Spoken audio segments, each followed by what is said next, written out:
1 Samuel 10, verset 6. Et Jean 9, 9. Samuel prit une fiole d'huile qui répandit sur la tête de Saül. Il le baisa et dit, l'Éternel ne t'a-t-il pas oint pour que tu sois chef de son héritage?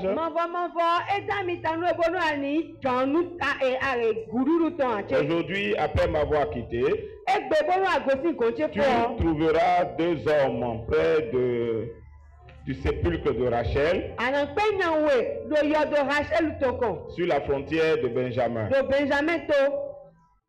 Ils te diront, les ânesses que tu es allé chercher sont retrouvées. Ouais. Et voici, ton père ne pense plus aux ânesses, mais il est en peine de vous. Et dit, que dois-je faire au sujet de mon fils? De là, tu iras plus loin et tu arriveras aux chênes de Tabor, où tu seras rencontré par 3 hommes montant vers Dieu à Bethel et portant l'un 3 chevreaux, l'autre 3 gâteaux de pain et l'autre une outre de vin. Ils te demanderont comment te portes-tu et ils te donneront 2 pains que tu recevras de leurs mains. Après cela, tu arriveras à Gibéa Elohim où se trouve une garnison de Philistins. En entrant dans la ville, tu rencontreras une troupe de prophètes descendant du haut-lieu, précédés du luth, du tambourin, de la flûte et de la harpe, et prophétisant eux-mêmes. L'Esprit de l'Éternel te saisira, tu prophétiseras avec eux et tu seras changé en un autre homme. Amen. Amen. Dis avec moi, je serai changé en un autre homme. Ok, lisons le deuxième texte, Jean 9, 9. Jean 9, 9. Voilà. Les uns disaient, c'est lui. D'autres disaient, non. Mais il lui ressemble. Et lui-même disait, c'est moi. Amen. Hein? Amen. Donc, hier, nous avons déjà parlé de ces 2 textes-là. Et nous avons fait le lien qu'il y a entre le texte de Samuel et le texte de Jean. Nous avons vu Saül qui est parti d'un point A, qui est la pète des ânesses de son papa, pour se retrouver à un point B, il a été transformé en un autre homme. Son statut social a changé en moins de 24 heures. Simplement parce qu'il a fait une rencontre. Il a rencontré quelqu'un qui a une bouche autorisée. Quelqu'un que le ciel a établi sur la terre comme une principauté. Qui a comme quelqu'un qui a le droit de territoire. Quelqu'un dont la parole a la capacité d'attirer des choses du ciel pour les manifester sur la terre. Et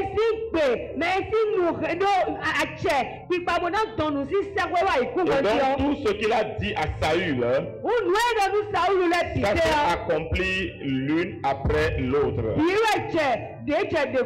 Et tu vas trouver 2 hommes au tombeau de Rachel. Après, 2-3 personnes viendront te rencontrer. Après, tu vas rencontrer une foule de prophètes.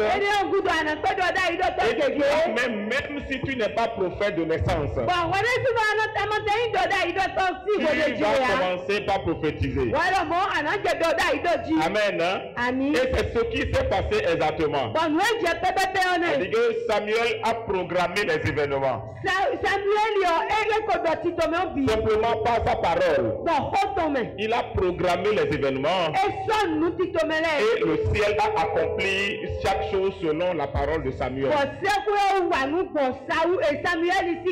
Et c'est comme ça que Saül a reçu l'onction de la royauté. Dans le cas de l'aveugle né, Lui-même, il était né comme ça. Il est né aveugle. Il est resté comme ça jusqu'à grandir. Et les gens animaient des débats au sujet de lui. Est-ce que c'est lui qui a péché ou ses parents qui ont péché pour que lui soit né aveugle?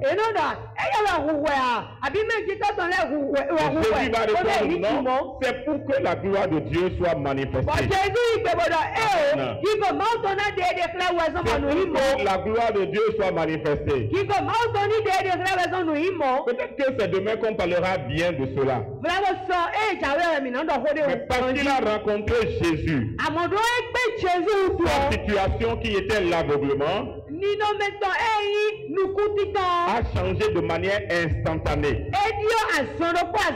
Bartimée aussi a eu la même expérience. Sa situation a changé de manière instantanée. Simplement parce qu'ils ont eu à faire une rencontre. Et nous avons dit que dans les deux cas, dans le cas de Saül comme dans le cas de l'aveugle de naissance, les deux ont fait une rencontre.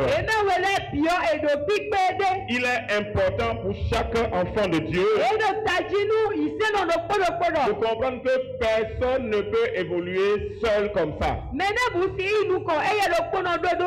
Quand tu n'as pas rencontré quelqu'un ou quelqu'un ne t'a pas rencontré un jour, ou quand tu n'as pas rencontré quelque chose un jour,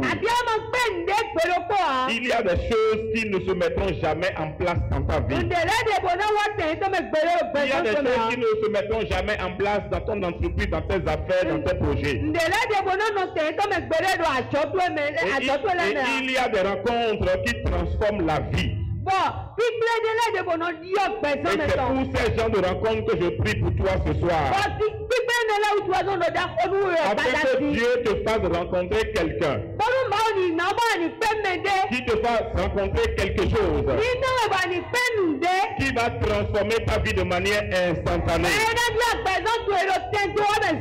Lorsque vous rencontrez quelqu'un, celui que vous devez rencontrer, ne serait-ce qu'une seule fois dans votre vie, je vous dis que ça suffit. Il y a des rencontres, vous n'avez pas même besoin de faire plusieurs fois. Quand vous rencontrez des personnes de la trempe du prophète Élie, vous ne pouvez que produire l'impact que les gens, que Élisée, qui ont rencontré Élie, ont produit.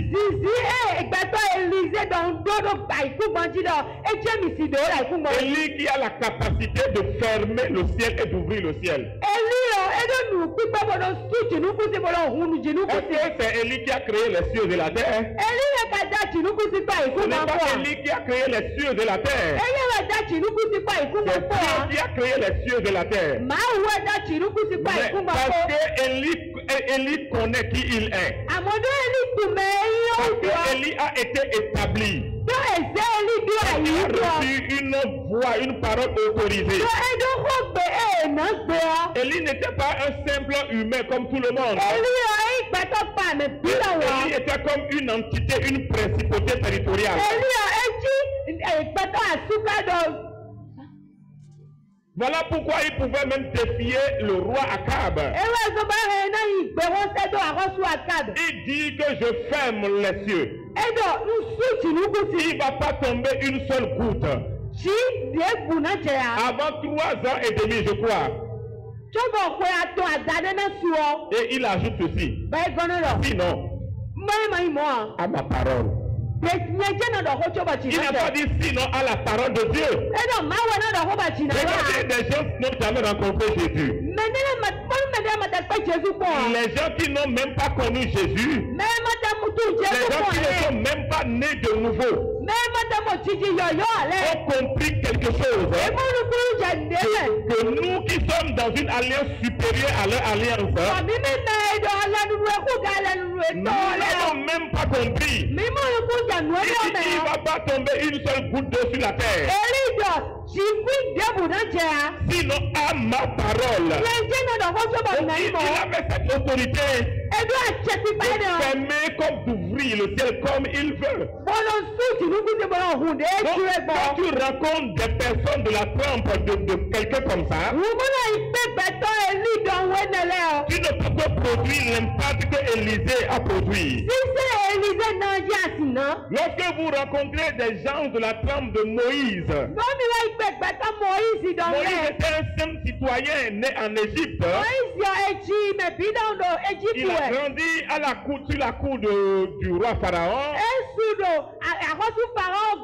Mais un jour, parce que Moïse a eu une rencontre, il est devenu une bouche autorisée. Il a quitté l'état d'un homme ordinaire.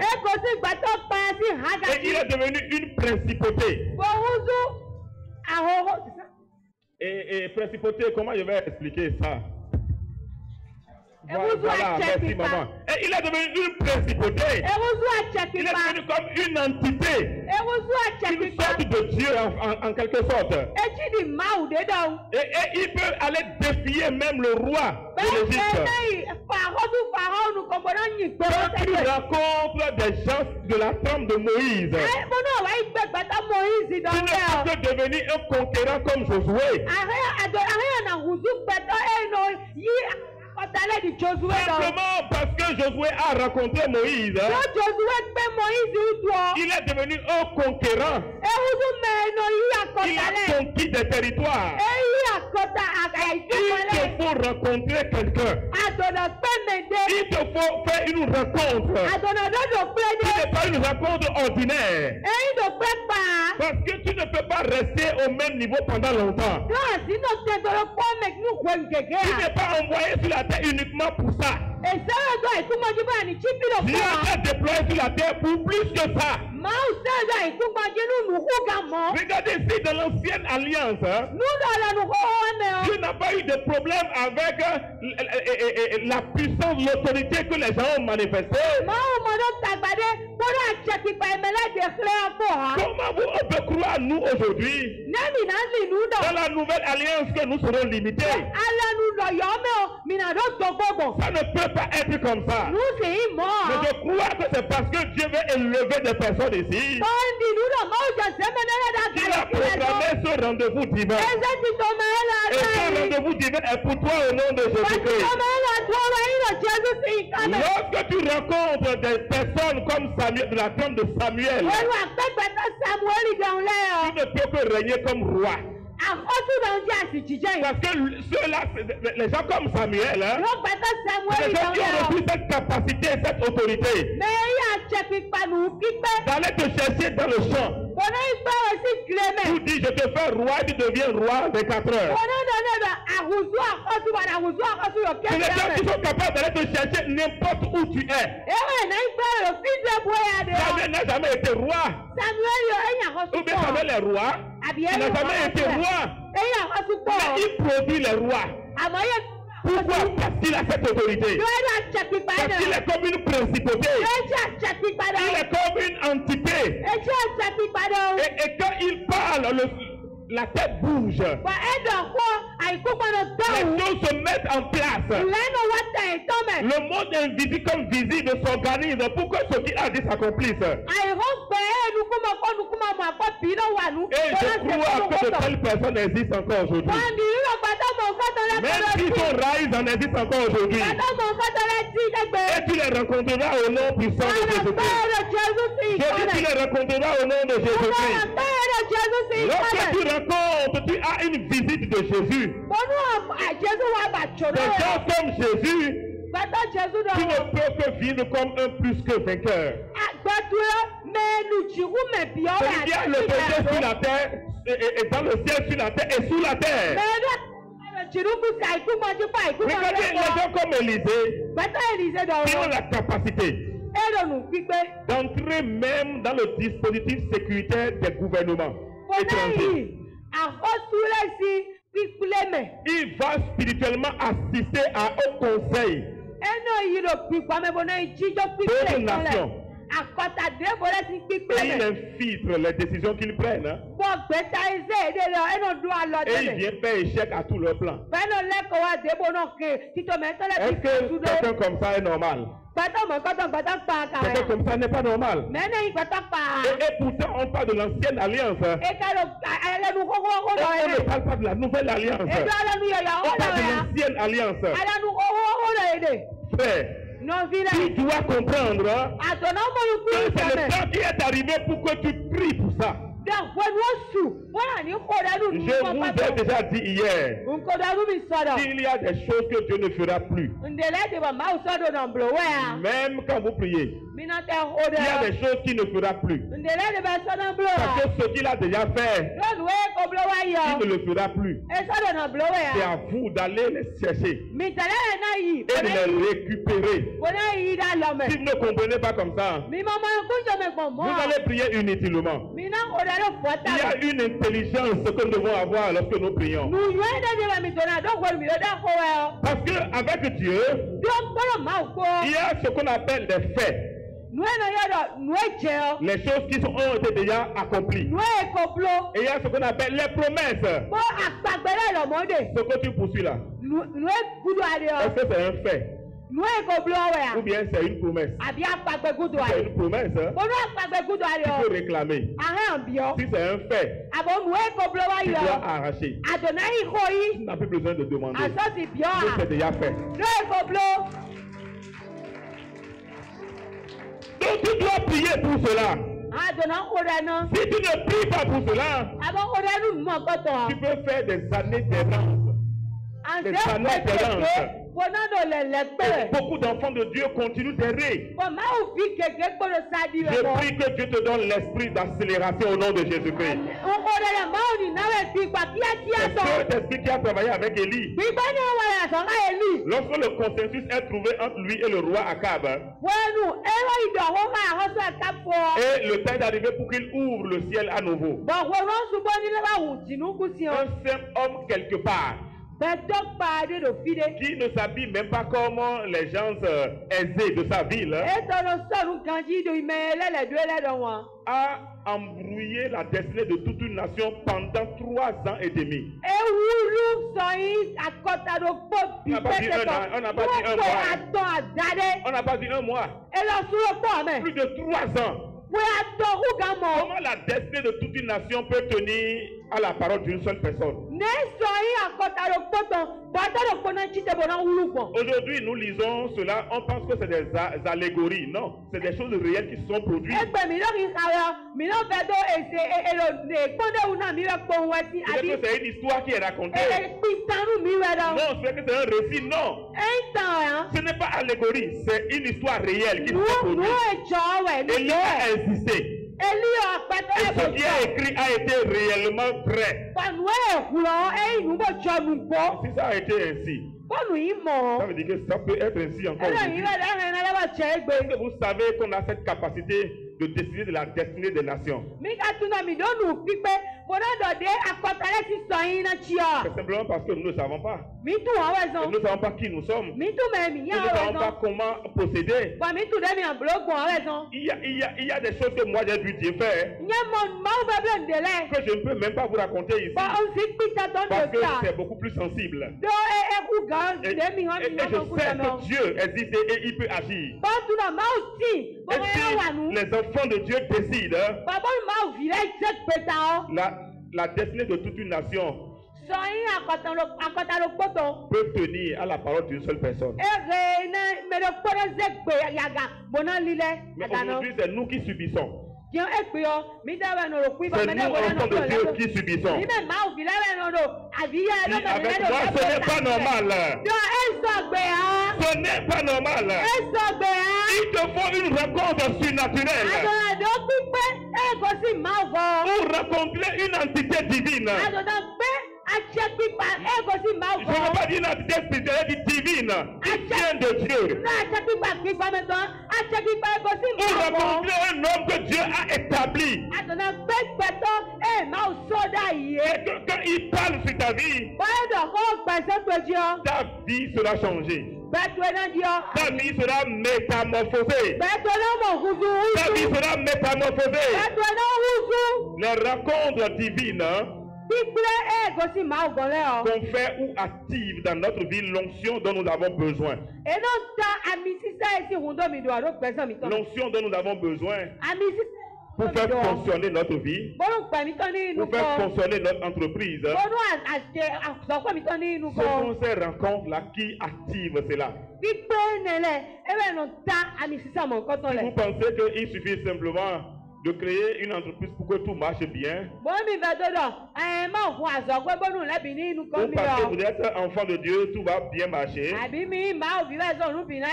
n'est pas vrai. Donc, vous êtes mieux placé que moi pour savoir que ce n'est pas vrai. Il suffit simplement de voir les combats quotidiens auxquels nous faisons face. Et vous saurez que ce n'est pas vrai. Il suffit simplement de voir comment est-ce que les gens qui ne connaissent rien dans la tête sont promus tous les jours.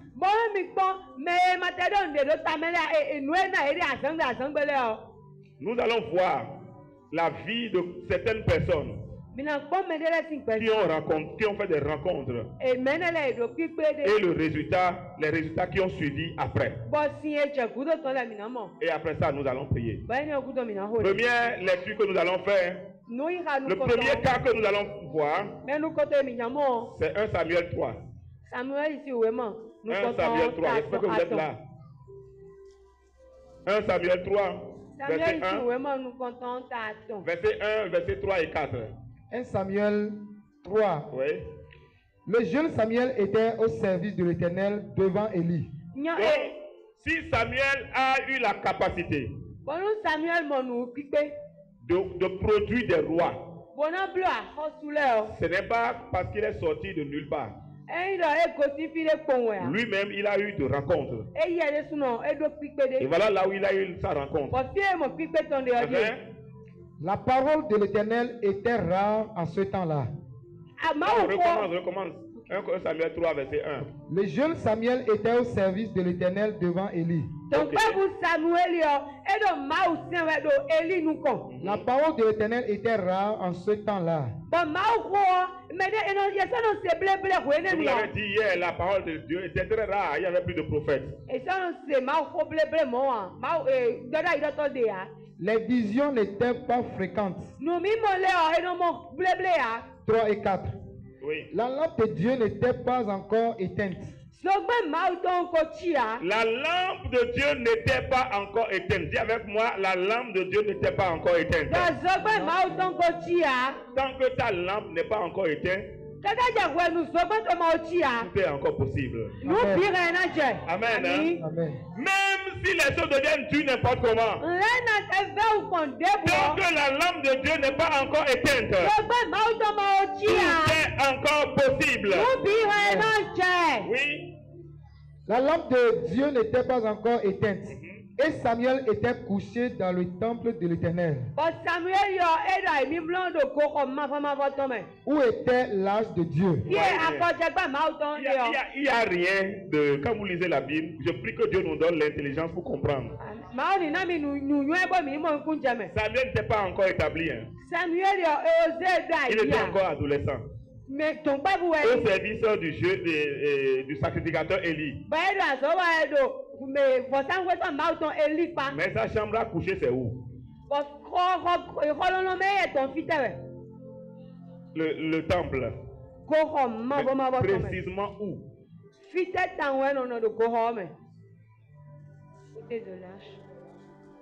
Là où était l'arche de Dieu. Là où était l'arche de Dieu. Vous connaissez l'arche de Dieu? Vous connaissez l'arche de Dieu? L'arche de Dieu qui symbole la présence de Dieu elle-même. La présence de Dieu elle-même. Là où Dieu lui-même il descend. Quelle que soit l'armée qui venait pour combattre Israël, tant que l'arche est là, aucune armée ne peut vaincre Israël. On a dit que Samuel était couché là où était l'arche de Dieu. Il ne savait pas qu'il y avait une rencontre qui l'attendait. Il ne savait pas qu'il était venu à un conseil. Qu'est-ce qui s'est passé? Alors, L'Éternel appela Samuel. Puisqu'il était venu se coucher dans la présence de Dieu, la rencontre a été provoquée. Et Dieu maintenant lui parle. Il ne savait pas, parce qu'il n'était pas habitué à ça. Il répondit, me voici. Il répondit, me voici. Oui, c'est bon. Quand il a dit me voici, il allait voir son père spirituel. Il dit, ah, tu m'as appelé. Le père dit, non, moi je ne t'ai pas appelé. Il est retourné. La même chose s'est répétée plusieurs fois. Et le père a compris ce qui se passe. Il dit, désormais, quand tu entends, il me voici, Seigneur, parle, ton serviteur. C'est là que la vie de Samuel a été transformée. La simple voix qu'il a entendue a suffi pour que sa vie soit complètement changée. La simple voix qu'il a entendue, à cause de là où il était, a suffi pour que sa vie soit complètement transformée. Voilà la rencontre qu'il a faite. Donc ce n'est pas quelqu'un qui est sorti de nulle part pour venir produire des rois. Non, ce n'est pas quelqu'un comme ça. Il a fait une rencontre. Ta rencontre arrive. Deuxième chose, lisons Genèse 32, 24 à 30. Genèse 32, 24 à 30. Jacob demeura seul. Alors un homme lutta avec lui jusqu'au lever de l'aurore. Oui. Voyant qu'il ne pouvait le vaincre, cet homme le frappa à l'emboîture de la hanche. Et la boiture de la hanche de Jacob se démit pendant qu'il luttait avec lui. Il dit, laisse-moi aller, car l'aurore se lève. Et Jacob répondit, je ne te laisserai point aller, que tu m'aies béni. Il lui dit, quel est ton nom? Et il répondit, Jacob. Il dit encore, ton nom ne sera plus Jacob, mais tu seras appelé Israël, car tu as lutté avec Dieu et avec des hommes, et tu as été vainqueur. Jacob l'interrogea et disant, fais-moi, je te prie, connaître ton nom. Il répondit, pourquoi demandes-tu mon nom? Et il le bénit là. Jacob appela ce lieu du nom de Péniel.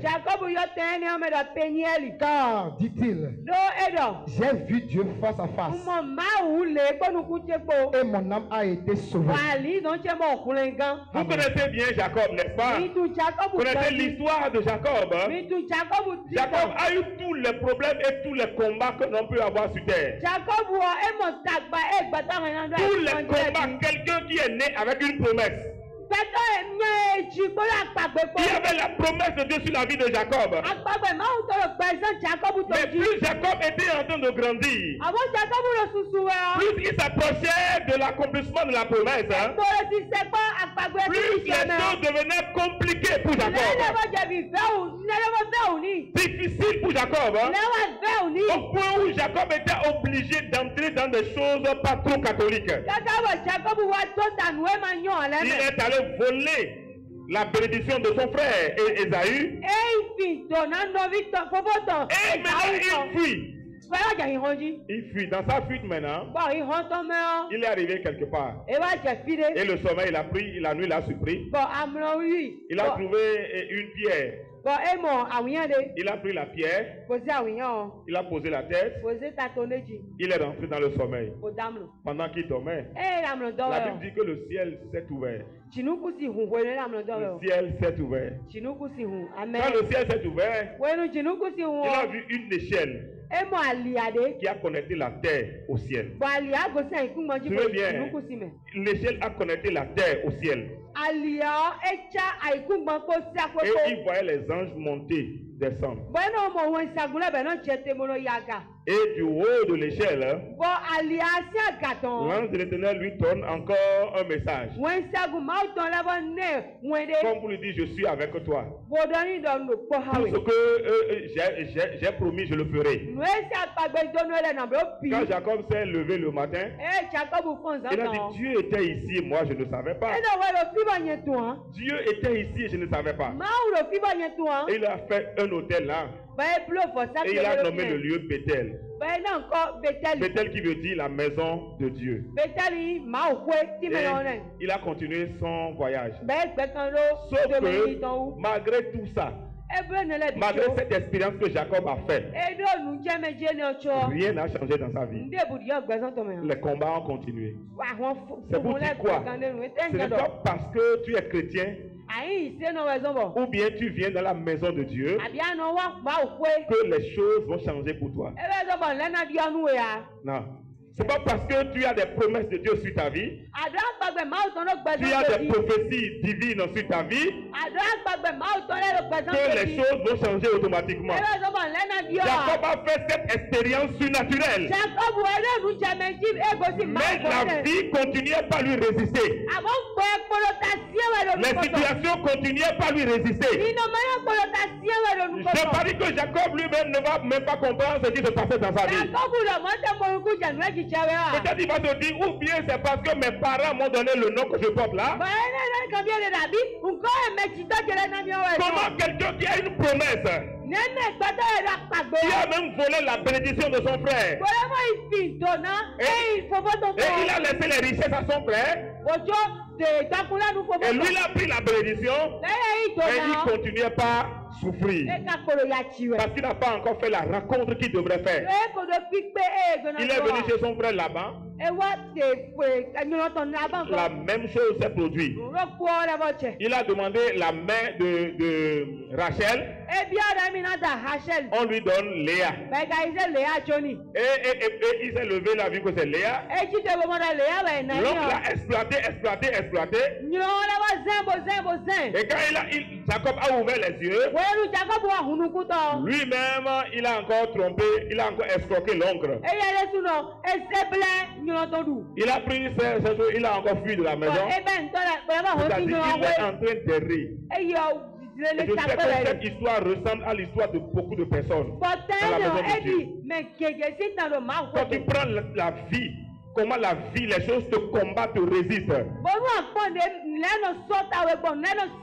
Tu as l'impression que c'est Dieu qui te combat. Ou bien tu as l'impression que Dieu t'a abandonné. Partout, dans tout où tu mets la main ou bien l'argent, tu t'en sors toujours vaincu. Jacob a connu cela.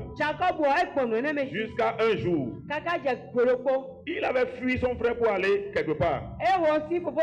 Il allait là-bas, il a vu que c'est encore plus dur pour lui. Rester est impossible. Retourner vers son frère est compliqué. Comment il va faire maintenant? Il est sorti de la maison de son oncle, mais il ne savait pas où il allait. Il continuait simplement à partir. Arrivé à un lieu, la Bible dit qu'il allait rester seul. Il allait rester seul. Malgré toute l'armée qui le suivait, il est allé rester seul parce qu'il était fatigué. Il était fatigué. Les combats l'ont fatigué. Il ne pouvait plus continuer. Qu'est-ce qui va se passer? Pendant qu'il était là, l'heure de sa rencontre a sonné. Et là où vous comprenez quand la Bible dit c'est dans le calme et le repos que sera votre tranquillité. Lorsque Jacob a décidé d'aller rester seul, il a quitté tout le monde. Et lui seul, il allait rester quelque part. Et il a eu sa rencontre. Lorsque l'ange de l'Éternel l'a rencontré, et Jacob l'a vu comme ça. Il dit, ce n'est pas comme j'avais fait à Bethel. Et je suis resté là comme spectateur. J'ai regardé les choses se produire. J'ai vu le ciel s'ouvrir comme ça. Au lieu de m'accrocher à l'échelle. Quand on va me pousser, celui qui va me pousser, c'est lui et moi, on va descendre ensemble. Il a préféré rester comme spectateur à Bethel. Il a reçu simplement les paroles. Sauf que quand il s'est réveillé, les problèmes ont commencé. Il dit aujourd'hui, quand toi, moi je t'ai vu, je ne te laisserai pas partir. Il a compris la leçon. Combien de fois Dieu t'a déjà visité? Combien de fois Dieu t'a déjà envoyé des hommes? Des hommes qu'il a mandatés pour libérer une parole contre ta vie. Des hommes qu'il a mandatés pour venir te propulser. Mais tu n'as pas reconnu cela. Tu n'as pas reconnu cela. Tu n'as pas reconnu cela. Cela est arrivé à Jacob. Jacob dit cette fois, je ne te laisserai pas partir. Si tu ne me fais pas quelque chose, toi et moi on va rester ici. Toi et moi on restera ici. La Bible dit qu'ils ont lutté. Ils ont lutté. Jacob n'est pas venu négocier. Comment est-ce que je peux avoir toutes ces paroles? Comment est-ce que je peux avoir toutes ces promesses? Toutes ces bénédictions? Et dis que je vis comme ça. Comme moi je t'ai vu maintenant. Toi on meurt ensemble. Toi tu changes ma vie. Toi tu me transformes. Il a compris la leçon. Je vois la vie de quelqu'un est en train d'être transformée ce soir. Quelqu'un qui a longtemps combattu. Quelqu'un qui a longtemps lutté contre la situation de la vie. Je vois la situation changer dans notre vie. Aujourd'hui, je vois la situation changer. Écoute-moi, je te dis ceci. Dieu ne t'a pas sauvé pour que tu continues pas à lutter avec les situations. On ne lutte pas avec les situations. On ne lutte pas avec la vie. On assujettit la vie. On assujettit les situations. Voilà pourquoi Dieu dit non, c'est dans le calme et le repos. Donc tu vas continuer par lutter. Ton esprit sera agité. Et tu vas même pas identifier quand Dieu vient te visiter. Tu vas même pas identifier quand celui que Dieu t'a envoyé est venu te visiter. Tu vas même pas savoir. Parce que ton esprit est agité. Pourquoi? Parce que tu luttes. Que tes luttes prennent fin au nom de Jésus. Jacob a compris que la véritable lutte, c'est avec Dieu. C'est avec Dieu la véritable lutte. Quand il a vu l'ange de l'Éternel, il dit tu ne partiras pas. Ils ont lutté. Et l'ange lui a dit, laisse-moi partir. Est-ce que l'ange ne pouvait pas simplement le bénir, changer la situation et partir? Pourquoi celle-là?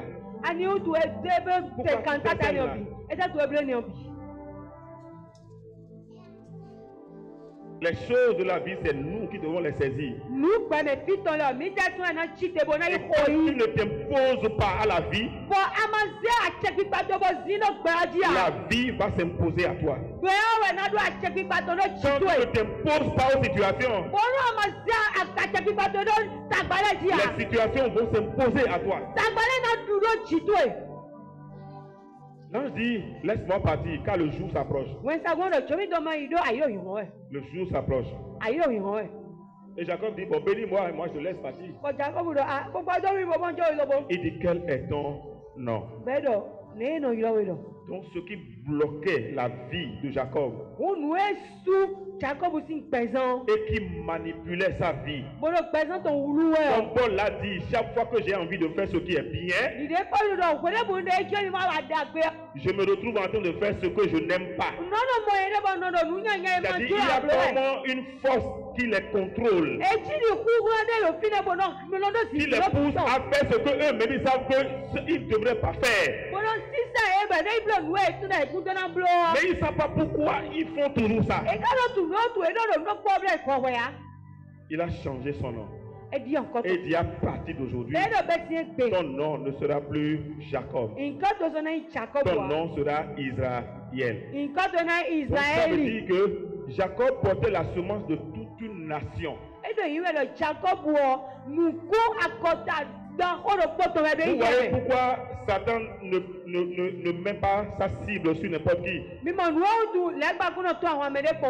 Quelqu'un que tu as choisi pour être une bénédiction, le Père des nations. Les 12 tribus là sont ici de qui? De Jacob. Les 12 tribus sont ici de Jacob. Et aujourd'hui, nous, on est Israéliens spirituellement, n'est-ce pas? Mais regardez comment ce patriarche-là a lutté. Mais sa vie a été transformée en une seule nuit. Et je prie que ça soit ton histoire ce soir au nom de Jésus. Je prie que cette nuit, pendant que tu seras à sa couche, que Dieu vienne te rendre visite au nom de Jésus. Que le ciel s'ouvre sur ta vie au nom de Jésus. Et ma prière, c'est que tu ne sois pas un simple spectateur. Que tu ne sois pas un simple spectateur. Dieu ne vient pas rendre visite simplement pour passer de quoi? De bons moments avec nous. Quand il vient, c'est qu'il y a une mission.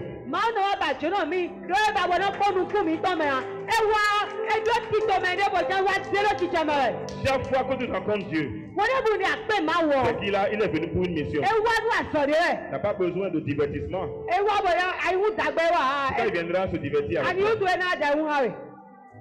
S'il vient, c'est qu'il a une mission.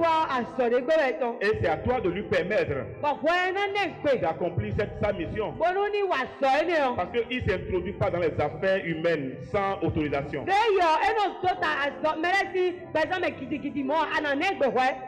Si nous prenons Moïse aussi, son cas. Pour finir, maintenant quand Jacob a eu cette rencontre-là, et sa vie a changé, Dieu a incliné favorablement le cœur de son frère Ésaü, dont il avait peur là.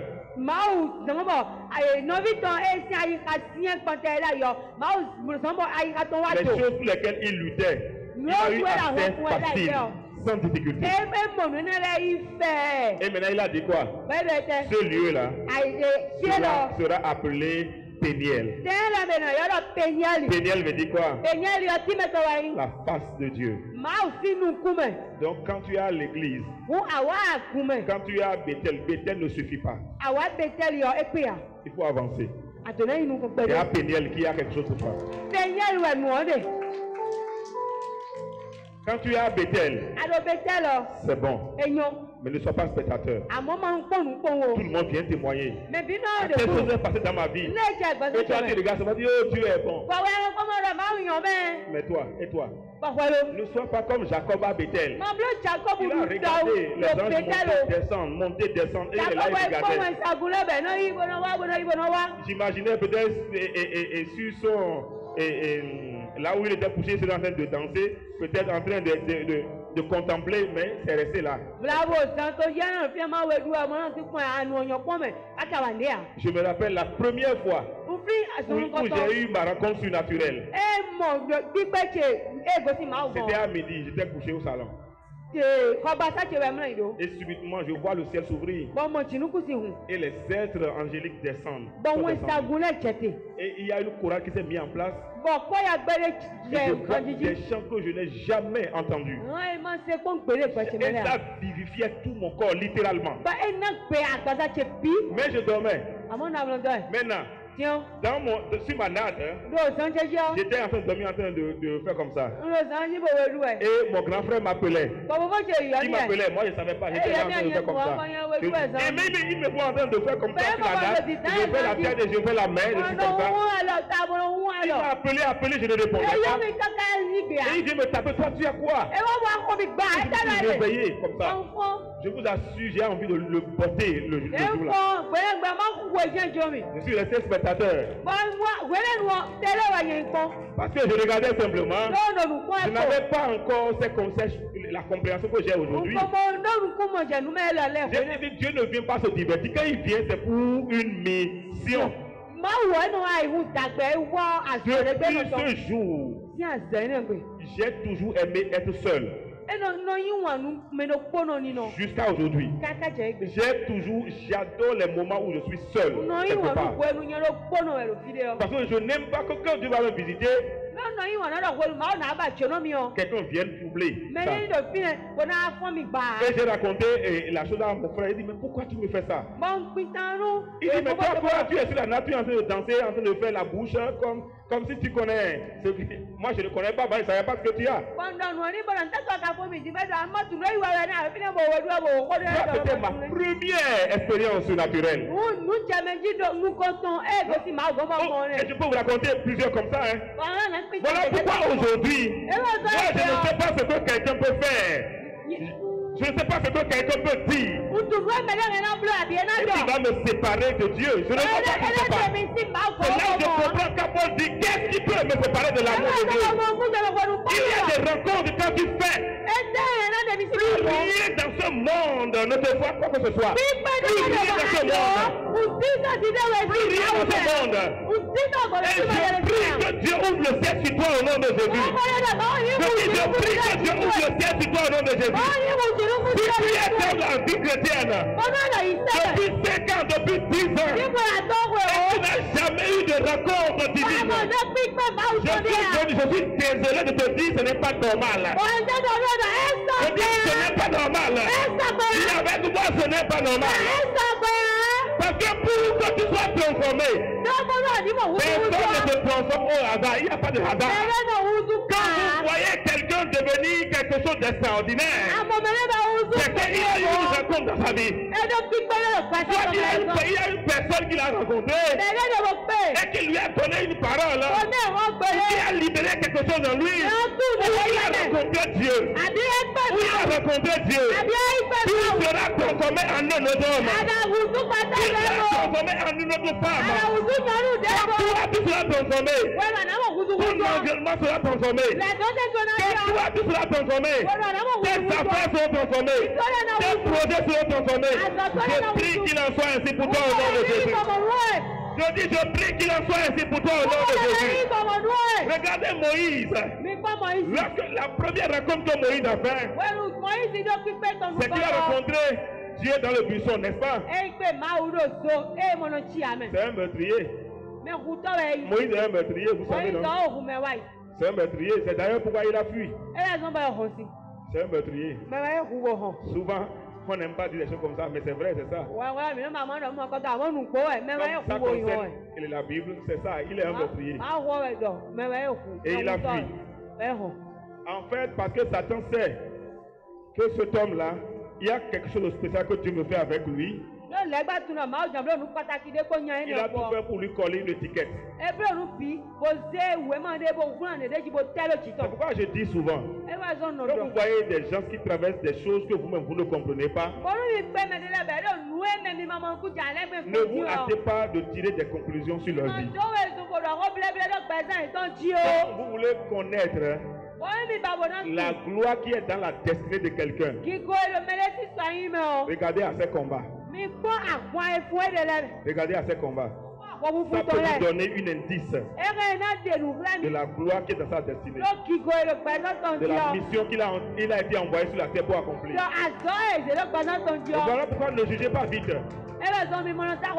Regardez, examinez, priez et tirez des leçons.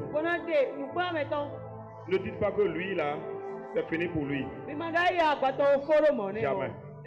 Moïse a fui. Et il est allé. Il est devenu éleveur de Jéthro. Et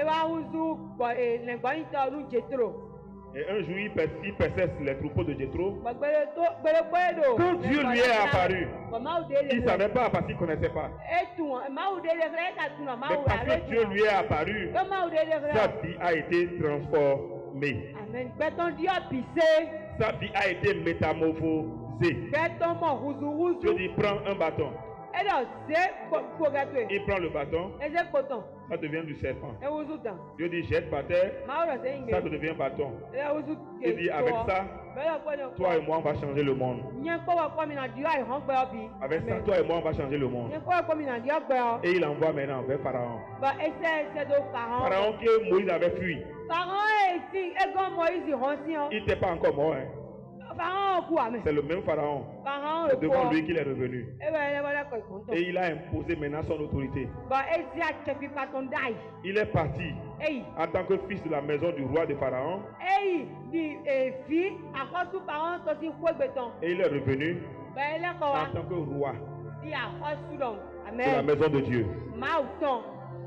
Et maintenant, Moïse va affronter Pharaon. Ça, c'est la première rencontre. Hein. Jusqu'à il a sorti Israël de l'Égypte. Ils sont entrés dans le désert. À un moment donné, Dieu dit à Moïse, viens me rencontrer. Je veux te parler. Et il est monté. Il a pris les 70 anciens. Avec Aaron, Nadab, Abihu, Josué, et ils sont partis. À un moment donné, Dieu dit laisse-les. Monte encore. Il est monté avec Josué. Il voit une nuée. Il entre dans la nuée. Il reste là 7 jours. Dieu ne lui a rien dit. Celui qui a dit viens, je veux te parler. Mais il est parti. La personne n'a rien dit pendant 7 jours. Si c'est toi, en tant que vrai combattant aujourd'hui, tu allais déjà déballer tous les problèmes que tu as depuis 10 ans. En 7 jours, tu vas finir toute la liste même et chercher à créer encore. Moïse est resté là. C'est le 7e jour que Dieu est venu. Et Dieu lui a parlé. Il est resté là pendant 40 jours, 40 nuits. Mais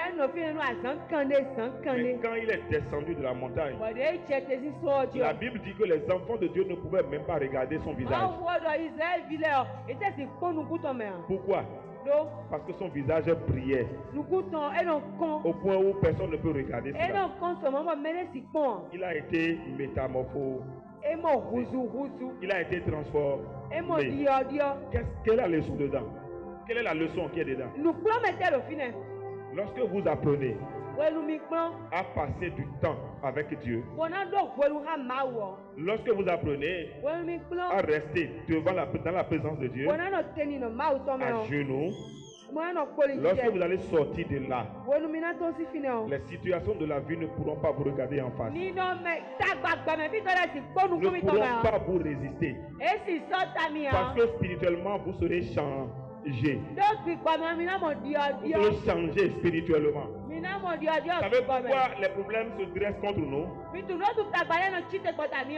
que quand moi je vois un militaire de 2 mètres avec tout sa gabarit, physiquement parlant, est-ce que je peux me dresser devant lui?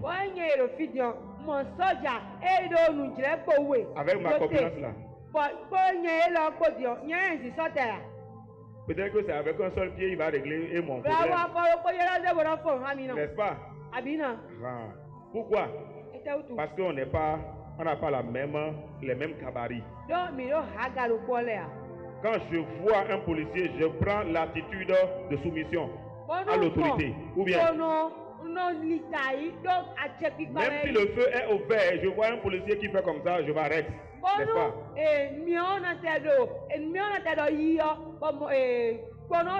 Mais quand je vois quelqu'un qui est de la même génération que moi, je peux rester debout pour lui parler, n'est-ce pas? Je peux le regarder pour lui parler, je peux le taquiner comme je veux, n'est-ce pas? Qu'est-ce qui peut faire que je vais trouver un policier qui a la même corpulence que moi?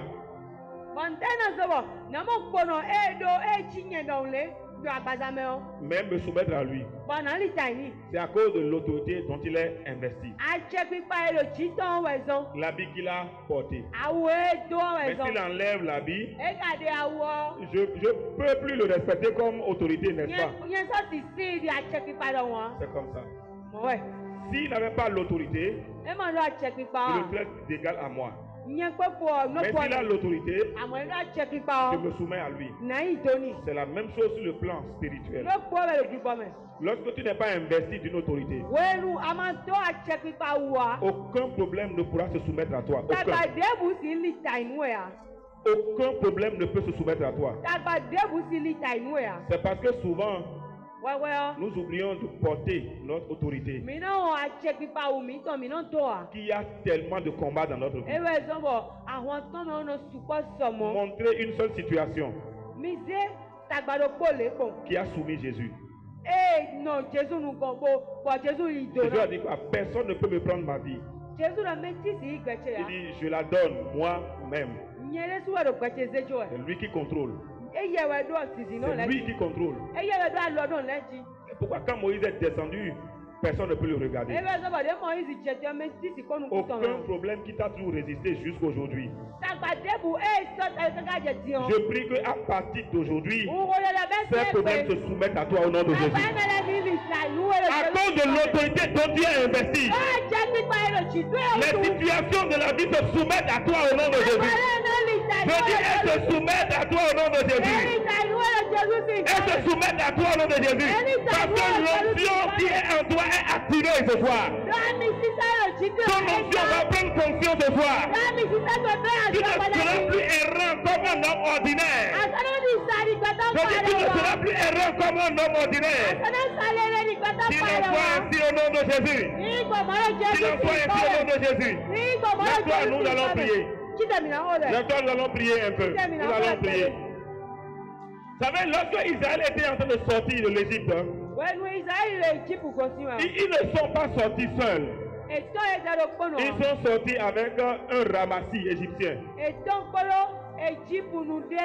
Il y a des gens qui les ont suivis, qui ne sont pas juifs de souche. Que la Bible appelle des ramassis. Ils sont un petit nombre.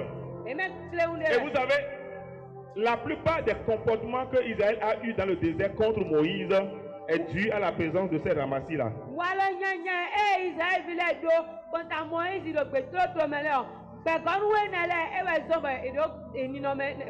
Ça n'a fait que retarder l'accomplissement de la promesse de Dieu dans leur vie. Ce soir, tu vas prier. Tu vas dire avec moi tout résidu ancestral. Bon, donnez-lui le temps de trouver le mot. Qui s'est mélangé à mon héritage en Christ. Meurs ce soir au nom de Jésus. L'une des choses qui peut t'empêcher de manifester la métamorphose divine, c'est qu'il y a quelque chose d'une autre nature qui est mélangé à la racine nouvelle de ta vie.